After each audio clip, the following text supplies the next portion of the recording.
We kept finding these lottery tickets littered all over the ground. When we started picking them up, thinking that they were somebody's lost wish, that they were this hope and dream that they had, and then they tossed it away. We started thinking about what those dreams actually meant and what happens if you collected enough of those to make that dream into a reality.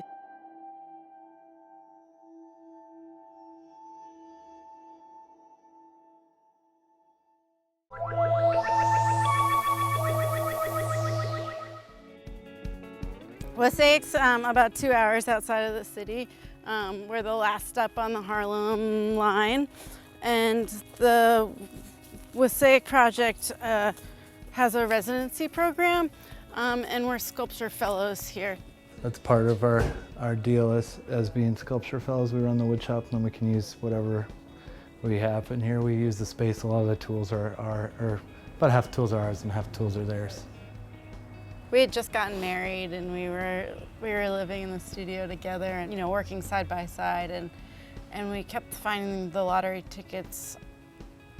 In collecting them, we kept talking about what the heck we were going to do with them all. We felt like all those tickets were like the ghost of somebody's dream. And as we thought more about it, we decided we needed a separation between Lauren was as a sculptor and Adam Eckstrom as a painter. We decided that Ghost of a Dream was going to sort of fit for our entire sort of spectrum that we were planning to do as a collaborative. We have a crazy organization system. We're kind of organized, and we have a lot of Massachusetts because we spent a lot of time there as well, and we have a lot of our donations are from there. We have kind of European ones, Minnesota ones, because I'm from there, so we go there and collect a lot.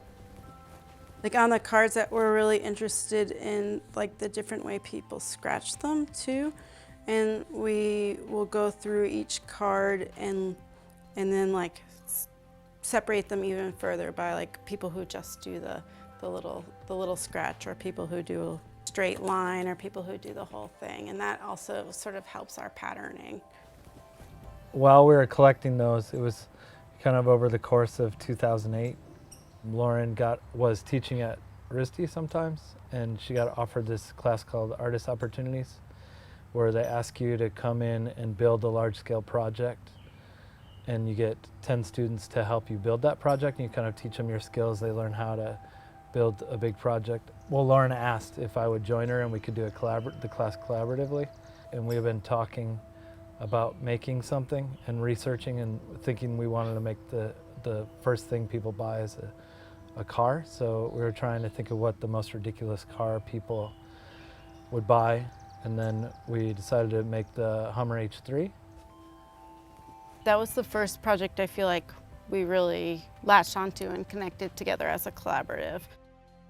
From the Hummer, we decided that we were going to start off working together with this trilogy, the 3 things that people most buy when they win the lottery, and that was the dream home, the dream vacation, and the dream car. We were asked by Deitch Projects to make a piece for the Deitch Parade. We wanted to make this dream vacation, so we decided to make a movable island. So we made a couple palm trees and a wave and a tube that sits on it, and one of us were going to ride on it. And then we took a bunch of casino noises and sampled all these casino noises and made the muzak that you would hear at an all-inclusive vacation.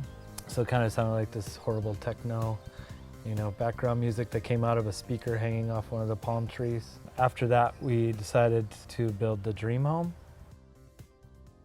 And that was made out of $70,000 worth of discarded lottery tickets. And we made it when we were doing a 6-month residency in Basel, Switzerland. We built a full-scale dining room to represent the dream home because we didn't have enough space or money or time to build the whole home. And we figured when you show yourself to other people, usually you entertain in the dining room, and you kind of spend a lot of time decorating the dining room or whatever. And it was perfect that we're living in Basel, so we were going to all these period rooms around Europe, kind of seeing what the classic dream home would be. The next vehicle we decided to make was a boat.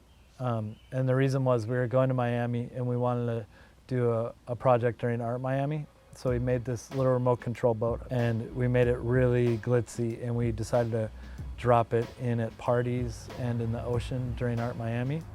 South Beach is a really crazy place, so you could be at a really fancy party, all like VIP, movie stars, and then you can see right like past the fence there's a boarded up hotel and there's tons of people squatting in there. We took photographs of that, and then we also took photographs of it driving around in the ocean with actual yachts in the background. About a year and a half later, we went to China.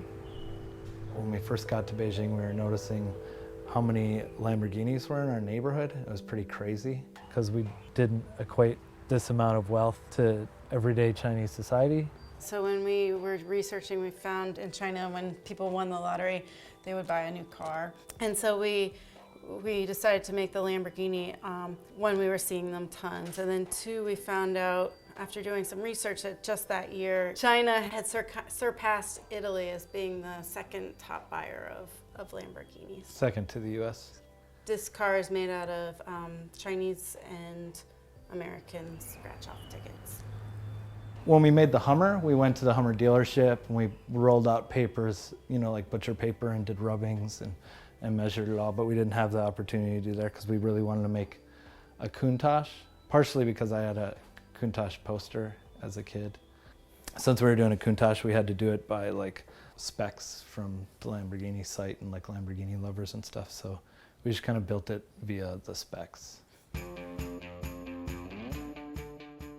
There's a lot of projects that we work on at once, and there's a lot of things that we are planning for the future that we're trying to collect for, or we're trying to organize and build. So there's several projects always going on at one time.